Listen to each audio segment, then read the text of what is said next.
તો હવે આપણે ડ્રીપ વેવ હતો ને એના સાથે સંકળાયેલી બીજી થિયરી બરાબર એ લઈ લઈ પછી આપણે એનાથી આપણા દાખલા થઈ શકે. ચાલો જો આપણે એક સૂત્ર તારવેલું હતું ડ્રીપ વેગ અને રિલેક્સેશન સમય વચ્ચેનો સંબંધ. ચાલો એ સૂત્ર આપણને કયું મળેલું હતું તો Vd બરાબર EE બાય ME ઇન્ટુ ટો. આ ટો ને શું કહેવાય રિલેક્સેશન સમય. એટલે ખરેખર નામ રિલેક્સેશન સમય પણ ઇન્ડિકેટ શું કરે શું બતાવે છે તો ઇલેક્ટ્રોનની આયનો સાથે બે ક્રમિક અથડામણ વચ્ચેનો કેવો સરેરાશ સમયગાળો. બરાબર આટલે સુધી આપણે વાત કરી લઈએ. ચાલો હવે એના પછીની થિયરી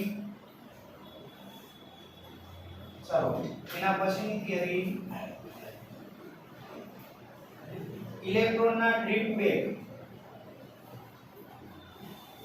વેગ અને વિદ્યુત પ્રવાહ ઘનતા વચ્ચેનો સંબંધ દર્શાવતું સૂત્ર તારવો. ડ્રીપ વેગ અને આ થિયરી આવી ગયો 2 માર્ક માટે. આ થિયરી ખાસ કરી 2 માર્ક માટે આ થિયરી ખાસ કરી. ચાલો ડ્રીપ વેગ અને વિદ્યુત પ્રવાહ ઘનતા. વિદ્યુત પ્રવાહ ઘનતા મતલબ સંકેત કયો વિદ્યુત પ્રવાહ ઘનતાનો સંકેત કયો છે ને વિદ્યુત પ્રવાહ ઘનતા જે વચ્ચેનો સંબંધ દર્શાવતું સૂત્ર તારવો. વચ્ચેનો સંબંધ દર્શાવતું સૂત્ર તારવો. ચાલો સંબંધ દર્શાવતું સૂત્ર તારવો. બરાબર. ચાલો તો આપણને J બરાબર એની VD આપણને કયું સૂત્ર મળવાનું છે J બરાબર NE VD. હવે આમાં તમને ઓળખતા આવડવું જોઈએ n શું કહેવાય n ઇલેક્ટ્રોનની સંખ્યા ઘનતા. ઇલેક્ટ્રોનની સંખ્યા ઘનતા એટલે કેટલા કદ દીઠ એકમ કદ દીઠ મુક્ત ઇલેક્ટ્રોનની સંખ્યા. આ ઇલેક્ટ્રોનનો વીજભાર ડ્રીપ વેગ અને વિદ્યુત પ્રવાહ ઘનતા. ચાલો આની વચ્ચેનો સંબંધ દર્શાવતું સૂત્ર તારવવાનું. બરાબર. ચાલો કેવી રીતે જવું બરાબર ધ્યાન આપો સમજો. જો ધારો કે આ કોઈ વાહક બરાબર છે અને ધારો કે વિદ્યુત ક્ષેત્ર તમે આ દિશામાં અપ્લાય કરેલું છે તો આપણને ખબર છે કે વિદ્યુત ક્ષેત્રને કારણે ઇલેક્ટ્રોનને ડ્રીપ વેગ હોય અને ડ્રીપ વેગ હોય તો પ્રવાહ હોય કે નહીં પ્રવાહ મળે કે નહીં મળે.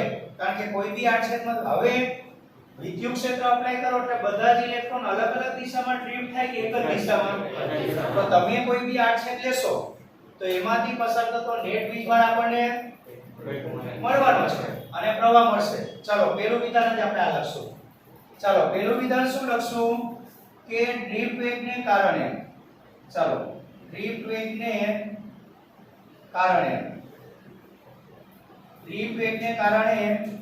કોઈ પણ આડછેદમાંથી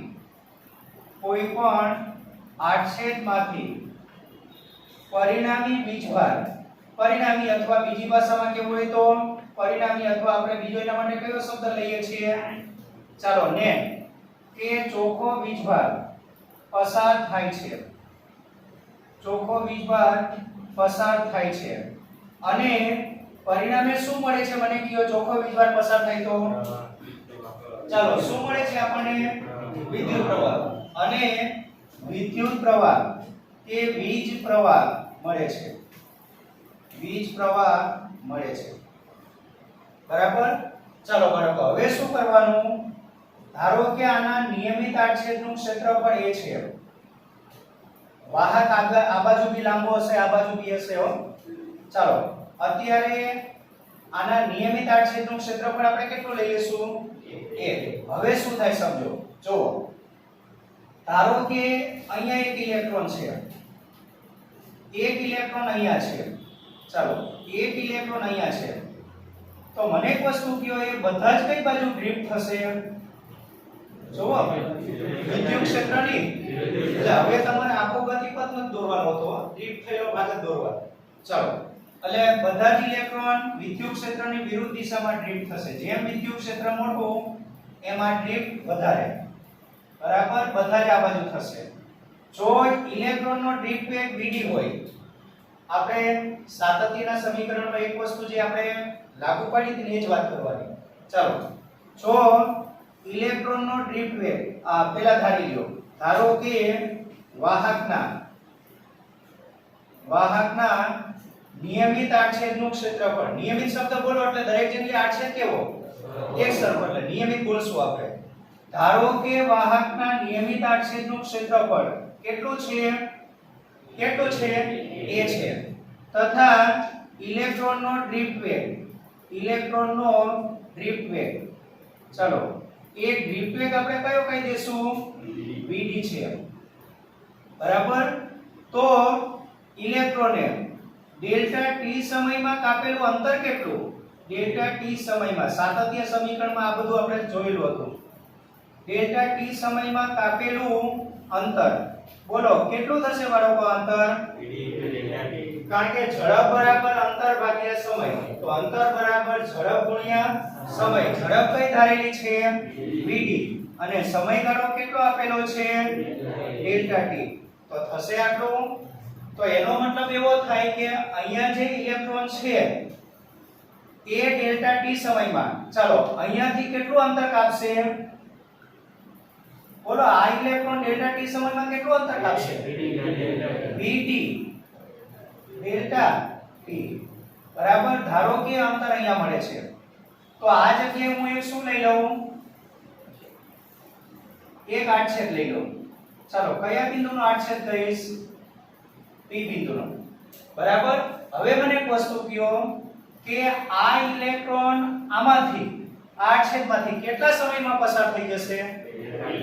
તો આ બાકીના હવે મને એક વસ્તુ કહો, આ અહીંયા જે ઇલેક્ટ્રોન હશે તે અહીંયા જે ઇલેક્ટ્રોન હશે એ આડછેદમાંથી ડેલ્ટા t સમયમાં પસાર થઈ શકશે?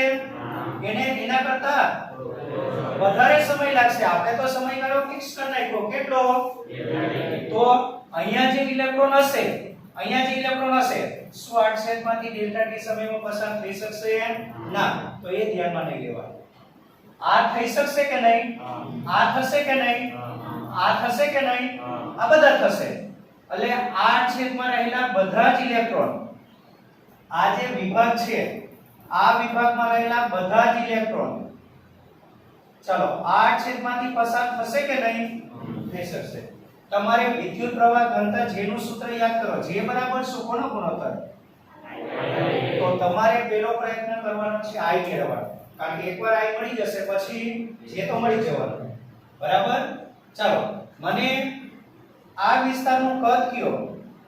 જે કદમાં રહેલા ઇલેક્ટ્રોન આડછેદમાંથી પસાર થઈ શકવાના છે કેટલા સમયમાં? તો એ વિભાગ એ આકાર કેવો આકારનો છે? એ વિભાગ. તો એનું મને કદ કયો? ચાલો, નિયમિત આડછેદનું ક્ષેત્રફળ આપણે એ ધારી લીધેલું છે. કેટલું? a vd ડેલ્ટા t હશે કે નહીં? ચાલો, તેને કાપેલું અંતર vd ડેલ્ટા t થશે. આ નળાકાર ભાગનું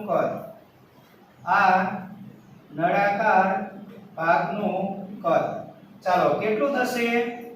vt ડેલ્ટા t, આ લંબાઈ ગુણ્યા આડછેદ કયો? a થશે. બરાબર, હવે આમાં રહેલા ઇલેક્ટ્રોનની સંખ્યા શોધો. આ કદ છે ને, કદ તમારી પાસે n ખબર છે. n એટલે કેટલા કદ દીઠ રહેલા ઇલેક્ટ્રોનની સંખ્યા? એકમ. તો એકમ કદ દીઠ n, તો આટલા કદ દીઠ કેટલા? શું? ઇન્ટુ n હશે. એટલે હવે આપણે શું ધારી લેવાનું? n નો પરિચય આપી દો. ચાલો શું ધારશું? જો વાહકના કેટલા ક્ષેત્રફળ દીઠ, ક્ષેત્રફળ નહીં, પદ. ચાલો આપણે ધારી લેશું. જો વાહકના, તમારો અત્યારે પહેલા ટાર્ગેટ શું છે? શું મેળવવાનો? I.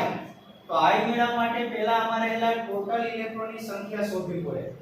બરાબર, પછી આપણને ખબર છે કે I બરાબર Q, I બરાબર A ની બાય T.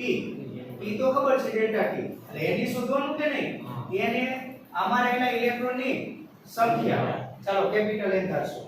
ચાલો આપણે શું ધારશું?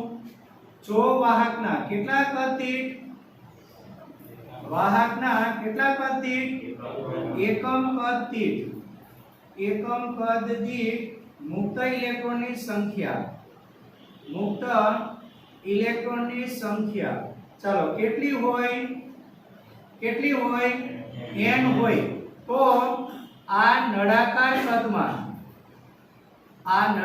કદમાં રહેલ મુક્ત ઇલેક્ટ્રોનની સંખ્યા ચાલો કેટલી થાય મુક્ત ઇલેક્ટ્રોનની સંખ્યા એ સંખ્યાને કામ કરો હું કેપિટલ n સંકેત આપી દઉં આમાં રહેલા આ તો મેં કેટલા બતાવ્યા છે 3 એવા કેટલા હશે આમાં ટોટલ કેપિટલ n હશે n શોધવું છે તો કેવી રીતે પદ કેવી રીતે મુકાશે એકમ કદ દીઠ કેટલા કયો n સ્મોલ n તો આનું કદ કેટલું છે તો vt delta t into a કદ દીઠ કેટલા તો કેટલા આવે મુક્ત ઇલેક્ટ્રોનની સંખ્યા ચાલો તો n a vt delta t થશે આટલું થશે ને ચાલો આ બધા જ ઇલેક્ટ્રોન કેટલા સમયમાં p પાસેના આડછેદમાંથી પસાર થઈ શકશે ડેલ્ટા t સમય આપણે તો કોઈ બી આડછેદમાંથી પસાર થતો પ્રવાહ માટે શું જોઈએ નેટ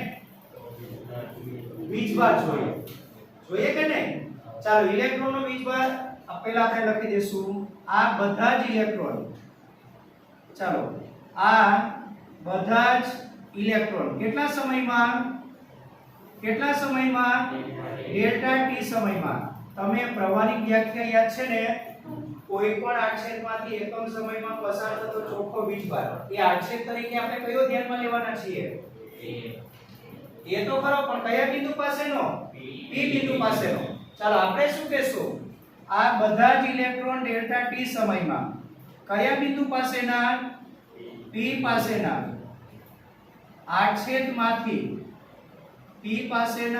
આડછેદમાંથી પસાર થઈ જશે થઈ જાય કે નહીં થઈ જશે થાય ને ચાલો હવે તમારે આટલા ઇલેક્ટ્રોન છે આટલા ઇલેક્ટ્રોન પસાર થાય એક ઇલેક્ટ્રોન પસાર થાય તો કેટલો વીજભાર પસાર થયો કહેવાય e જેટલો તો હવે આપણે ધારી લઈ લેશું ને ચાલો ઇલેક્ટ્રોનનો વીજભાર ચિહ્ન સાથે કહી દઈએ ઇલેક્ટ્રોનનો વીજભાર કેટલો હોવાથી નહીં ચિહ્ન સાથે કહ્યું ને -e હોવાથી ચાલો p પાસેના આડછેદમાંથી કેટલા સમયમાં આડછેદમાંથી ડેલ્ટા t સમયમાં પસાર થતો કુલ વીજભાર એ કુલ વીજભારને હું ડેલ્ટા t છે ને કારણ કે પ્રવાહનું સૂત્ર આપણને ખબર છે ડેલ્ટા q ડેલ્ટા t અહીંયા ડેલ્ટા t છે ને સમયગાળો તો ઉપર તમારે ડેલ્ટા વાળું પદ લેવાનું તો આ વીજભારને હું શું સંકેત આપી દઈશ ડેલ્ટા q લખાવો જોઈએ ડેલ્ટા q કેટલો મળે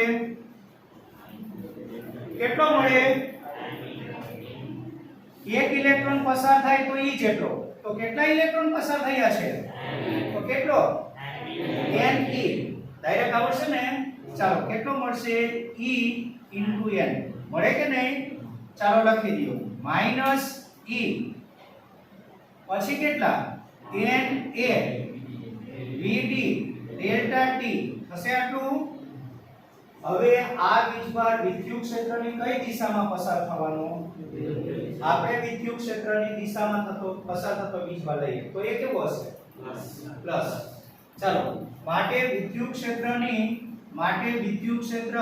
E ની દિશામાં પસાર થતો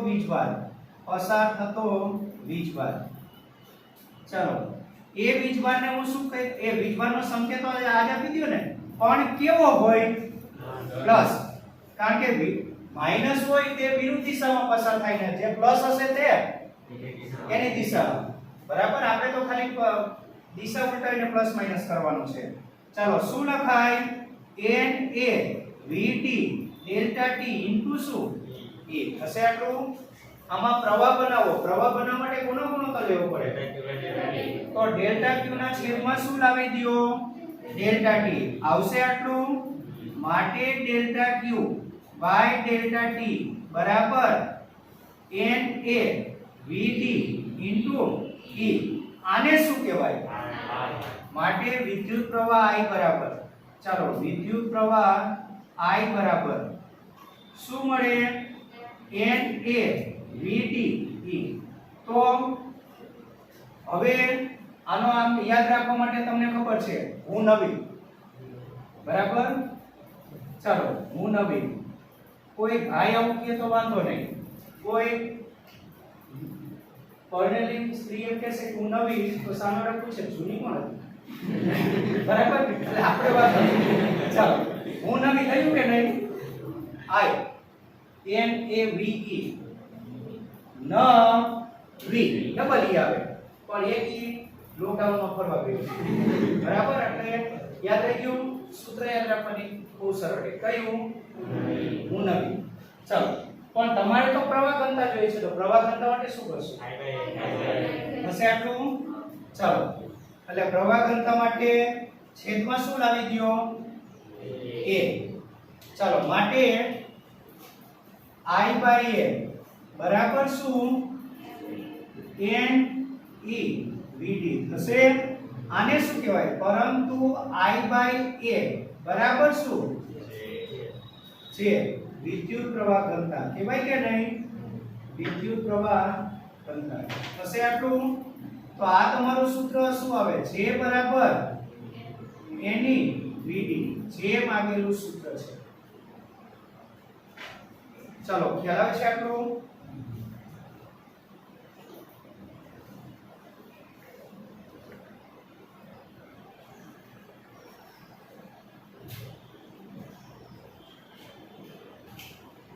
ચાલો હવે તમારે આ સૂત્ર સ્વીકારી લેવાનું છે, J બરાબર NE VD અને વાહકની અવરોધકતા શોધવાનું સૂત્ર તારો.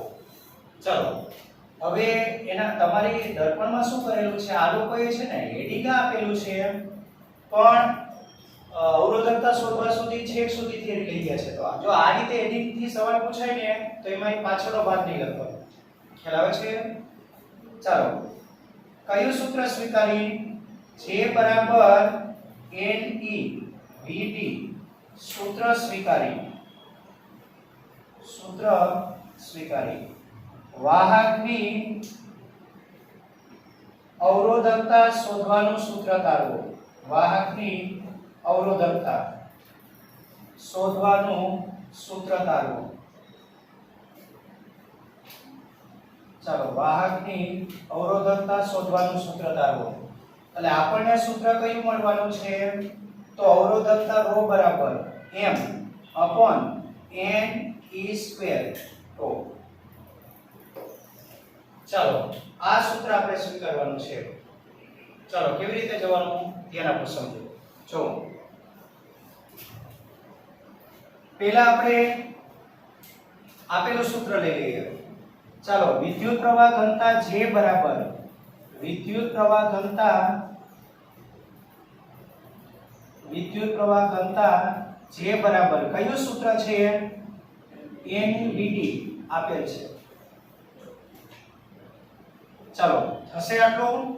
હવે તમારે ડ્રીપ વેગનું સૂત્ર મૂકવાનું. ડ્રીપ વેગનું સૂત્ર મૂકી દો. ચાલો ડ્રીપ વેગનું સૂત્ર યાદ છે ને? આપણે તારવેલું હતું તે ઉપર અહીંયા લખેલું બી છે. ચાલો પરંતુ ઇલેક્ટ્રોનનો ડ્રીપ વેગ VD બરાબર શું?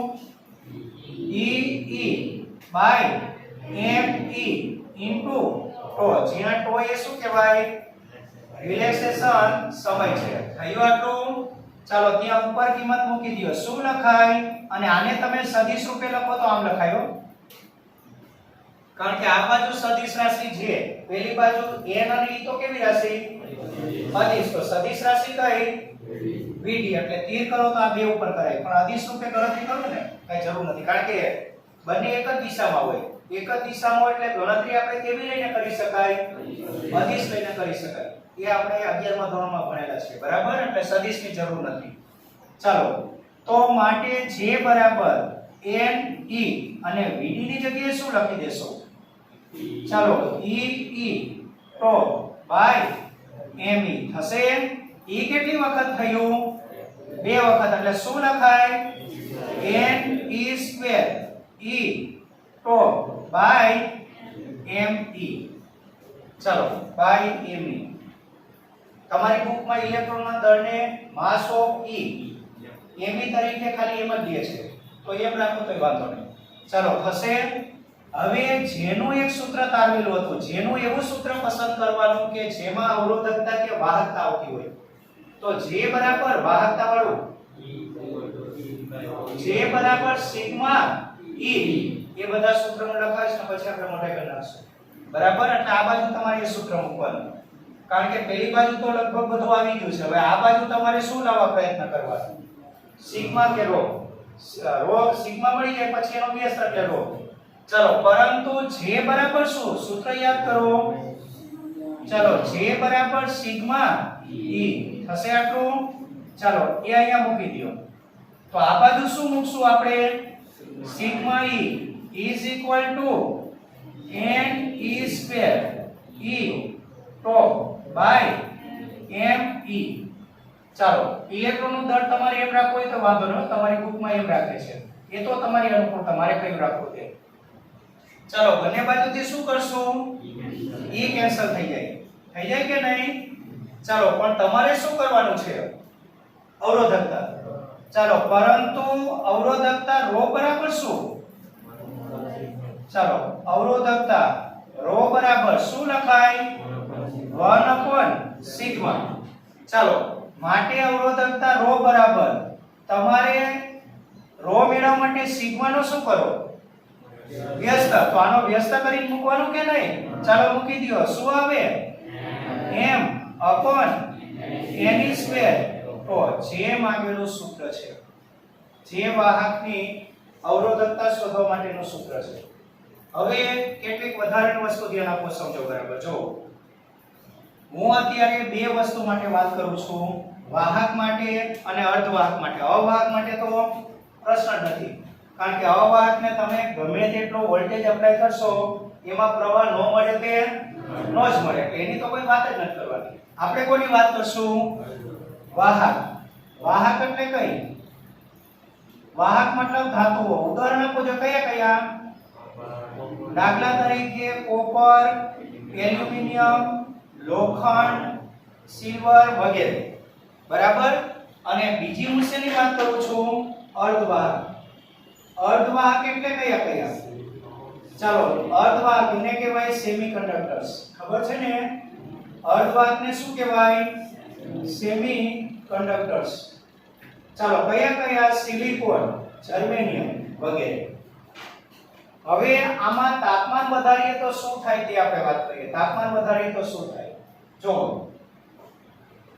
ચાલો આ સૂત્ર પરથી અવરોધકતા ρ બરાબર m ne² તો હવે આપણને ખબર છે કે ધાતુમાં છે ને ધાતુમાં જ્યારે પરમાણુ જોડાઈને ધાતુ બની ગયેલા હોય ત્યારે મુક્ત ઇલેક્ટ્રોનની સંખ્યા ત્યારે ફિક્સ થઈ ગયેલી હોય કે નહીં બરાબર તો હવે તમે આને ગરમ કરો બરાબર તો આમાં શું નહીં બદલાય આમાં શું અચળ રહે મારી પાસે એલ્યુમિનિયમનો ટુકડો છે હું એને ગરમ કરું તો મુક્ત ઇલેક્ટ્રોનની સંખ્યા વધી જાય ન વધે એ તો જ્યારે એનો સ્ફટિકની રચના થઈ ને ત્યારે જ ખબર પડી ગઈ હતી કેટલા મુક્ત ઇલેક્ટ્રોન આવ્યા કારણ કે દરેક પરમાણુમાં જે બાહ્યતમ કક્ષામાં હતા ને ઇલેક્ટ્રોન છૂટા પડી અને ધાતુમાં આવ્યા છે તો એ હવે નવા કોઈ નહીં મળે એટલે શું અચળ મને કયો આમાં એક તો ઈ અચળ પછી ઇલેક્ટ્રોનનું દળ થોડું બદલાય m અચળ પછી n અચળ એટલે ઈ ચલે છે શું આવે 1/τ બરાબર કઈ વસ્તુ અચળ m n e n m n અને e અચળ ચાલો હવે શું થાય જો ધાતુ માટે તમે તાપમાન વધારો ને તાપમાન T વધે ને તાપમાન T વધે તો આયનોના દોલનો કેવા થાય કારણ કે સ્પ્રિંગ જોડાણ હોય બે ધન આયનો વચ્ચે સ્પ્રિંગ જોડાણ એટલે દોલન કરતા હોય ખબર છે ને તો જો તાપમાન વધે તો આયનોના આયન મતલબ કે કઈ આયનો ધન આયનો જે ચોક્કસ સ્થાને ગોઠવાયેલા હોય. ચાલો ધન આયનોના દોલનો કેવા થાય? કેવા થાય? મોટા થાય. અને દોલનો મોટા થાય તો અથડામણની સંભાવના વધે કે ઘટે? જો હમણાં ખબર પડી જશે, સમજો. જો એક ઇલેક્ટ્રોન ધારો કે અહીંયા સુધી આવીને અટકી જાય છે અને આયનના દોલનો આટલા છે. હવે આયનના દોલનો મોટા થાય તો સંભાવના વધી જાય, એટલે રિલેક્સેશન સમય ઘટે. કારણ કે પહેલા ધારો કે આયન આટલે સુધી દોલન કરતો હોય, ઇલેક્ટ્રોન ત્યાં આવીને અથડાતો હોય, અહીંયાથી અહીંયા આવવા માટે જેટલો સમય લાગે, હવે આના દોલનો મોટા થાય તો ઇલેક્ટ્રોનને ત્યાં પહોંચ્યા પહેલા જ અથડામણ થઈ જવાનું, કારણ કે દોલનો મોટા થઈ ગયા છે. તો શું થાય? બે ક્રમિક અથડામણ વચ્ચેનો સરેરાશ સમયગાળો ઘટે. એટલે જો તાપમાન વધે તો આયનોના દોલનો કેવા થાય? હું તમને શું કહેવા માંગુ, ખ્યાલ આવે છે?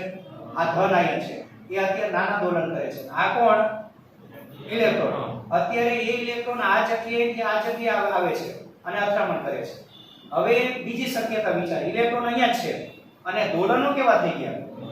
દોલનો મોટા થઈ ગયા છે. બરાબર, મોટા થઈ ગયા છે તો હવે સંભાવના વધી જાય, અથડામણ વેલું થઈ જાય. શક્યતા છે કે નહીં? બરાબર. તો શું થાય? દોલનો મોટા થાય. આથી શું ઘટે? બોલો. બે ક્રમિક અથડામણ વચ્ચેનો સમયગાળો તો શું થાય? વેલું અથડામણ થાય કે મોડી થાય? હવે તો સમય કેવો થઈ ગયો? ટો કેવો થઈ ગયો? ઓછો. તો ટો ઘટે કે નહીં? અને ટો ઘટે તો વાહકની અવરોધકતા વધે. ટો ઘટે તો અવરોધકતા વધે કે નહીં? એટલે તમે આ બધાને ગરમ કરશો તો એ સુવાહક બનતા જશે કે અવાહક? અવાહક બનતા જાય. અવરોધકતા વધતી, વાહકતા ઘટી ગઈ. જો એટલે તમે એલ્યુમિનિયમ, લોખંડ, કોપર, ચાંદી, સોનું આ બધાને ગરમ કરશો તો એની અવરોધકતા વધે. કેવો બનતો જાય? સુવાહક બનતો જાય કે અવાહક? અવાહક બનતા જાય. ખાસ અગત્યનો. આને ગરમ કરો તો હવે તમે હું સવાલ ન પૂછી રાખું કે કેવા બનતા જાય. ઓલરેડી ઇન્ફિનિટી તો અવાહક છે, બરાબર. દરિયામાં એક લોટો નાખો શું ફરક પડે? તો આને ગરમ કરો, નાની અવાહકતા સેજ વધે તો શું ફરક પડે? ઓલરેડી ઇન્ફિનિટી છે. દરિયામાં તમે પાણી લોટો નાખ્યો છો, ફરક પડી ગયો, સરખાઈ જવાનો દરિયો? કઈ ફરક ન પડે. તો આમાં બી કઈ ફરક ન પડે. એટલે આપણે કોની વાત બિલકુલ કરવાની નથી? અવાહકની તો વાત જ કરવાની નથી. એની અવરોધકતા, વાહકતા વધે ઘટે કઈ વિચારવું જ નથી આવતું. ઓલરેડી અવાહકતા ઇન્ફિનિટી જ છે, વાહકતા 0 જ છે, કઈ વિચારવાનું નથી. આપણે કોનું વિચારવાનું? સુવાહક કે ધાતુ અને અર્ધવાહક. હવે અર્ધવાહકમાં પરિસ્થિતિ શું આવે સમજો. તમને અર્ધવાહકની રચના ખબર હશે. દાખલા તરીકે સિલિકોન, એના વેલેન્સ ઇલેક્ટ્રોન કેટલા હોય? 4. એટલે એના વેલેન્સ ઇલેક્ટ્રોન 4 છે, એટલે એનું વલણ ઇલેક્ટ્રોન આપી દેવાનું બી નહીં હોય, મેળવવાનું બી નહીં હોય. શું કરશે? સહસંયોજક બંધ બનાવશે, ભાગીદારી કરશે. એટલે એક સિલિકોનનો પરમાણુ નજીકતમ 4 પરમાણુ સાથે એક ઇલેક્ટ્રોનની ભાગીદારી કરી અને સમચતુષ્ફલકની રચના બનાવે. બરાબર. કેવી રચના બનાવે? ચાલો આ ભાગીદારીમાં આ બે ઇલેક્ટ્રોનની ભાગીદારી, અહીંયા ભાગીદારી, અહીંયા ભાગીદારી, અહીંયા ભાગીદારી, અષ્ટક પૂર્ણ થયું. આ અષ્ટકમાં શું હશે? આના પોતાના 4 ઇલેક્ટ્રોન, પોતાના 4 ઇલેક્ટ્રોન હશે કે નહીં? ચાલો બાકીના 4 ઇલેક્ટ્રોન આ એકના, બરાબર હશે કે નહીં? અષ્ટક પૂર્ણ થયું. પછી આને કેવું થવાનું? આગે શું કરશે? નજીકતમ કેટલા પરમાણુ? આને ધ્યાનમાં લે તો એક આ, બીજો અહીંયા, ત્રીજો અહીંયા, ચોથો અહીંયા, થશે કે નહીં? તો આ પરમાણુને ધ્યાનમાં લઈ તો આગે શું કરે? અષ્ટક પૂર્ણ કરે ને. એક આની સાથે ભાગીદારી કરી, બીજી આની સાથે કરે, ત્રીજી આની સાથે કરે, ચોથી આની સાથે કરે. કરે કે નહીં? આ બી એમ જ કરે કે નહીં? આ 1 2 3 બાજુમાં એક આ રીતે થાય. હવે તમે આને ગરમ કરો ને ત્યારે શું થાય? અર્ધવાહકને ગરમ કરો ત્યારે શું થાય? તો ત્યારે છે ને કેટલાક સહસંયોજક બંધ છે ને તૂટી જાય. સહસંયોજક બંધ તૂટે તો શું મુક્ત થાય? ઇલેક્ટ્રોન. અને ઇલેક્ટ્રોન મુક્ત થાય તો ઇલેક્ટ્રોન શેમાં ભાગ ભજવે છે? વિદ્યુત પ્રવાહમાં. તો ઇલેક્ટ્રોન મુક્ત થઈ એટલે તમે શું માનો છો? એની વાહકતા વધી ગઈ કે ઘટી ગઈ? વધી ગઈ. ઇલેક્ટ્રોન વધારે ઇલેક્ટ્રોન વિદ્યુત ભારમાં મળ્યા કે નહીં?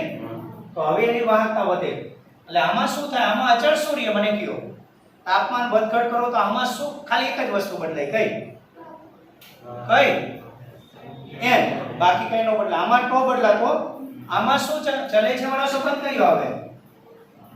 1/n. બાકી બધું અચળ છે. કારણ કે આમાં આ સંખ્યા તો ફિક્સ જ છે. મુક્ત ઇલેક્ટ્રોનની સંખ્યા પહેલેથી સોરી આ બદલાવાનું. આ તો બધું અચળ. બરાબર? દોલનમાં તો કઈ ફરક પડશે જ નહીં. મુક્ત ઇલેક્ટ્રોન નથી તો ટો જે ફિક્સ હશે તે જ હશે. અમુક ઇલેક્ટ્રોન હોય તો એનાથી જે મળવાના થાય છે. એટલે આમાં શું બદલાય અર્ધવાહકમાં? ચાલો હવે શું થાય? ચાલો તાપમાન વધે તો શું થાય? કેટલાક શું તૂટે? કેટલાક સહસંયોજક બંધ તૂટે. આ બધા સહસંયોજક બંધ સહી સલામત હોય એ રચના ક્યાંની છે? ઓરડાના તાપમાને.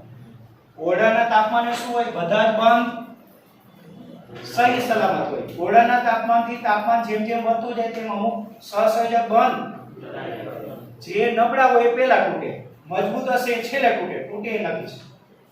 એટલે બધા જ બંધ સહી સલામત હોય એ ક્યાંની સ્થિતિ છે? ઓરડાના તાપમાનની સ્થિતિ છે.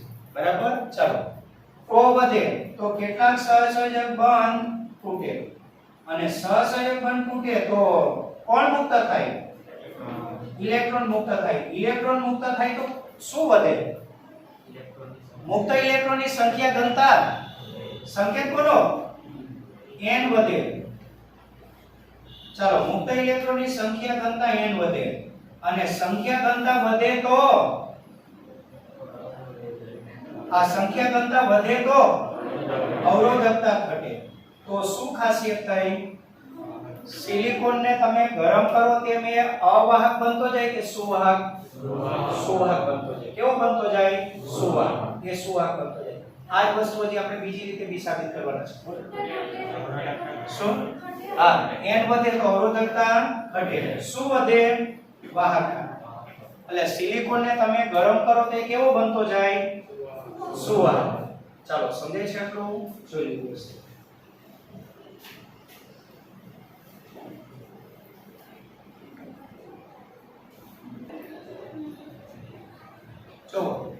તો ધાતુ, અર્ધધાતુ, પછી કઈ વસ્તુ આવશે? અને કોની વાત કરવાની કઈ જરૂર નથી, અધાતુની કઈ વાત કરવાની આવે નહીં. બરાબર? અને પછી બીજું કઈ રહ્યું? મિશ્ર ધાતુ. આ મિશ્ર ધાતુના જો આપણે ઉદાહરણ લેવા હોય તો કયા કયા લઈ શકાય? તો મેંગેનીઝ, નિક્રોમ, નિક્રોમ કે નાઇક્રોમ બે શબ્દ પ્રચલિત છે. મેંગેનીઝ, પછી કયું? નિક્રોમ, અને ત્રીજું કયું? કોન્સ્ટન્ટ. ચાલો કોન્સ્ટન્ટ. હવે આ બધાની અવરોધકતા તાપમાન પર આધારિત નથી. બરાબર? એટલે આ બધાની અવરોધકતા તાપમાન સાથે બદલાતી નથી. તાપમાન સાથે ખાસ બદલાતી નથી. ખાસ બદલાતી નથી. એટલે તાપમાન વધઘટ કરો તો આ બધાની અવરોધકતા કેવી રહેશે? એટલે તમે આ બધાનું તાપમાન વધારશો તો એ શું સુવાહક બનતું જશે? અવાહક બનતું જશે નહીં. એની વાહકતા કે અવરોધકતા કેવી રહેશે? અચળ.